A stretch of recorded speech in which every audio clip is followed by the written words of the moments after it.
Ka e vai whaalo I fofonga. You're listening to PM and Tonga with John Pulu. Ni Sambolo Vinaka na turanga ke na marama ho e ki ohana. Koe tau polo kalama PM and Tonga ni ma loe tau maue fiafini. We're not too far away from the top of the hour. Pea tau hoko atu ki he tau ngongo. Ka koe whainga maari e koe ni tau ki I lawea ki he mala e oe akapulu I unioni. World Rugby have announced a new 12 Nations Championship. The tournament features top-tier teams along with Japan and Fiji, but the omission of Samoa and Tonga have prompted a backlash.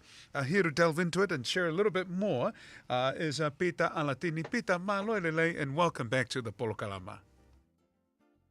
Oh, malolele, John. Always a pleasure to chat with you. Also, all our kainga out there that's listening. Malo, Pito.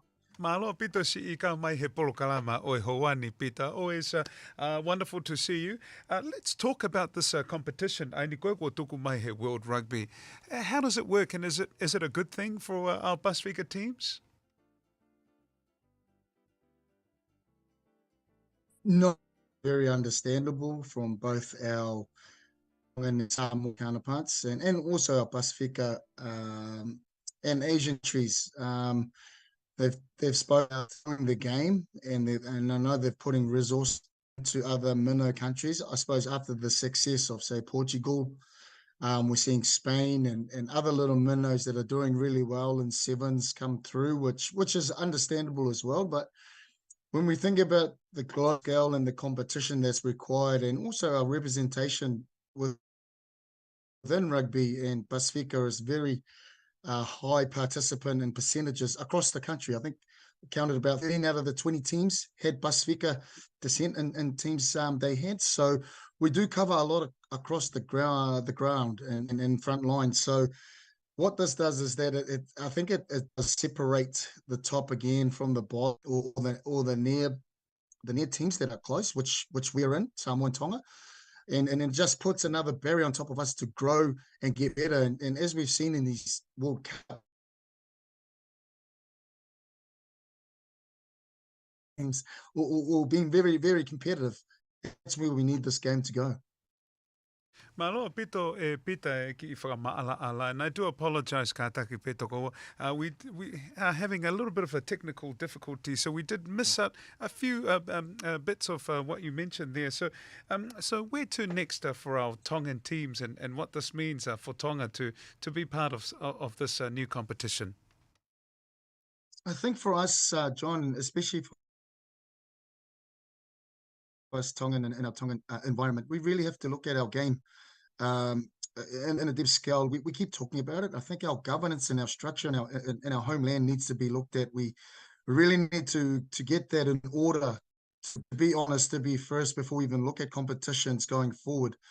We need our governance side at a top notch. We need our CE and director of rugbies or any coach development, the structure of our competition back at home, and really understanding too, John,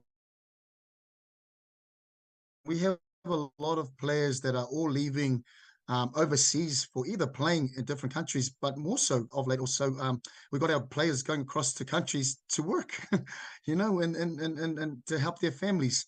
So our structure and everything back in Tonga needs to be organized first, and I think it's a collaboration between all those that are available to help within New Zealand, Australia, Tonga, America.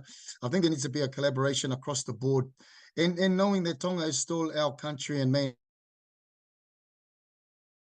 mainland, and how do we work alongside our people back home to stand this up, get our governance in line, get an order, and then I'm sure we have a better say when we go to World Rugby. And speaking of Tonga rugby, we don't have a coach at the moment. You don't know anything that we don't know yet. You know, this is the right place to make that kind of announcement. And we also saw that ki tamakona ko Eddie Jones, ko whakawhisi mai me Australia. You know, people are saying, "Mare how wiki Tonga mahalo how we are whaiako." But what are your thoughts? Have you heard anything in terms of following the departure of Tautai Kefu from the Ikaletahi team? I think it's a big loss for us losing Tautai. I haven't been involved with Tautai and the work that's he's put in. But in saying that, though, he feels like he's done all he can for now within that environment, and it does require another coach to step in. I really feel like there's a need here in understanding who our next person in place, Tongan, have some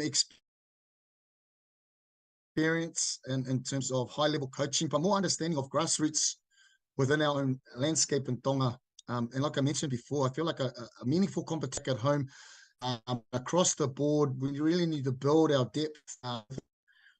We understand we have all the kids but I still think we need to really step in and really build our structures and our grassroots back in Tonga and across New Zealand, Australia, and what that looks like in building, say, our depth in Tonga.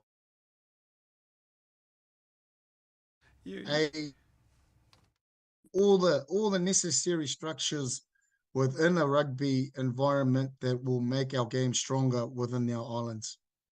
You haven't been asked, or you haven't put your hand up for the coaching role? Sorry to put you on the spot. No, look, when I stepped away in 2019, I felt like my coaching, I suppose, aspirations kind of passed. I still love the development side of coaching, helping young coaches come through.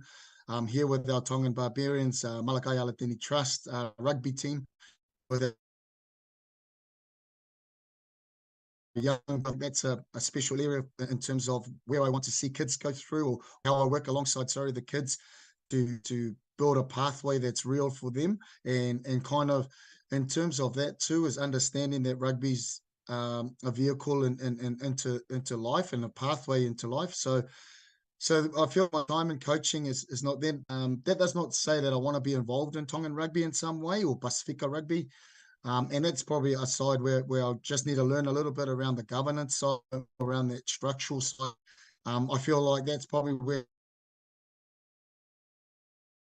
my passions work alongside those at home and around that are willing to help out our Tongan rugby and also our Pasifika brothers and sisters in building our game together as one. And I think that's, for me, that's how we got to stand at the moment. I think as much individually when we challenge, that's fine. But I think in terms of resourcing and sharing ideas and working together, I think that's probably the best way forward for Pasifika rugby and especially for our Tongan rugby.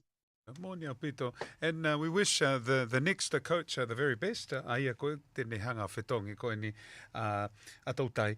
Just quickly, before we say goodbye, I see there's a second division of the 12 teams yet to be determined, run by World Rugby, which will start off in 2026. Yeah, that's gonna the second division. I think it's from what I remember was Pacifica and Asia countries, including America as well. So I think you'll find there the Canadians and the Americans who are really important to the game because they have major investments that they can bring into the game. So and then obviously Japan and those around Asia who do play the game in a short format of sevens. And again, they're all well and good competitions, but for us that are in World Cups, we still need those games to play against the tier 1 teams going forward. And I mean, it's a bit old school thinking, and I remember talking to a couple of rugby boys about it, but I think going back to the tours where teams can tour South Africa, come through the countries of Pacifica and of Pacific and play a couple of those countries coming through, and vice versa for Tonga and Fiji and Samoa, to do a bit of a long tour, 6-weeker, where they can play local clubs, which gives them the ability to build young talent coming through, build your game, and you have a longer time together. But I know people probably saying it's a bit old school, but if you look at the way the game's gone, it feels like that's probably an area where it'll get our people back in our game, and it'll get our crowd back, because as we've seen of late, we're losing our crowd and supporters are losing interest. So we need to do something drastic to get our people back on board. Whamalola hea tu kia koe Pita Alatini, malo pito si ka mai he polokalama o e whiawhini. We always appreciate your time and your opinions I he tau polokalama. Ofala hea tu mauha e whiawhilelei.